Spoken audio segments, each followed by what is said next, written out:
रंगसास की रसोई में अरुण कमल को पढ़ते हुए। सदियों से दिल्ली में है भूख का राज। बस भूख का रंग अब हो गया है लाल, लेनिन के बाद और कोविड के बाद। गालिब पूछते हैं, दिल्ली में रहे खावेंगे क्या?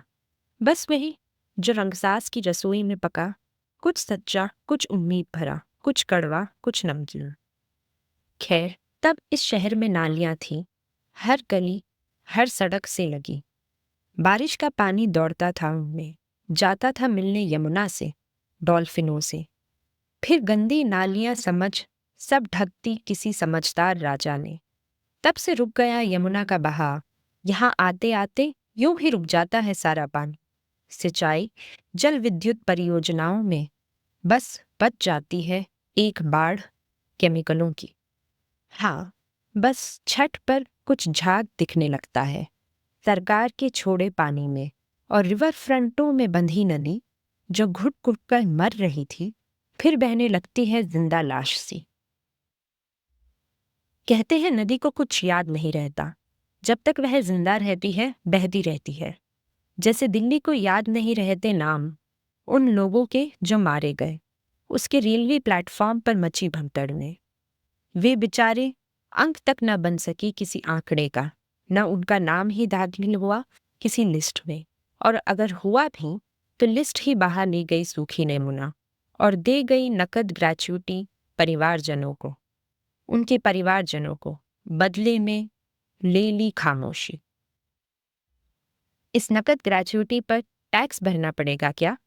क्या किसी को पता है यह कहाँ से आई? कोई रसीद, कोई रिकॉर्ड है कहीं? या ये रकम भी इतनी ही काली है जितना यमुना का पानी?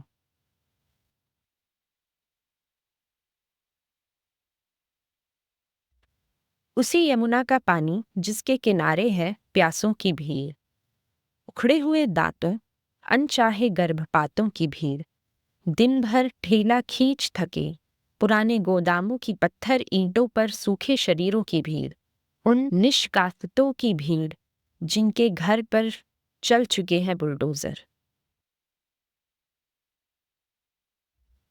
प्यासे कवि को अब कुचली फूलों भंवरों को देखने नहीं जाना पड़ता किसी बाग में। सब मिल जाता है यहीं यमुना तीरे फुटपाथ पर। पेड़ से गिरकर कुचला फूल भी, और वह पर भी जिसे स्याही में डुबा वह रचता है कविता। हाँ, यह पेड़ भी जल्द ही काटा जाएगा।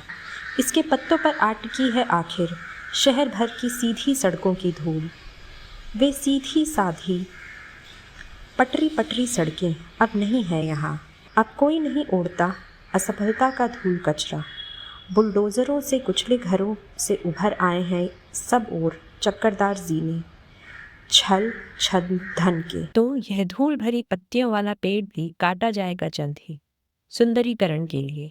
सब गंदगी ढक दी जाएगी एक नारंगी चादर के पीछे। भूख का लाल रंग दब जाएगा इस नारंगी रंग से। कहते हैं नारंगी रंग से कुछ भी नेगेटिव नहीं जुड़ा था एक नारंगी से राजनेता के आगमन से पहले। क्या यह सच है रंगसाज? क्या लगता है तुम्हें? अब नारंगी से पहरे बैठे हैं हमारे सुखों पर, हमारे स्वाद पर, हमारे खाने पीने पर, हमारे धर्म स्थलों पर, हमारे कपड़ों पर, हमारे ही घर पर। बस नहीं है पहरे हमारे रेलवे प्लेटफॉर्मों पर।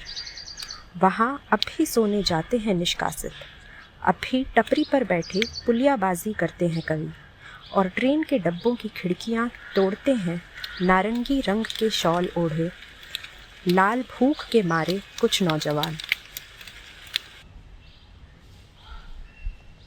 पर अब वह उम्र आ गई है कि इस सब से ज़्यादा कुछ फ़र्क नहीं पड़ता।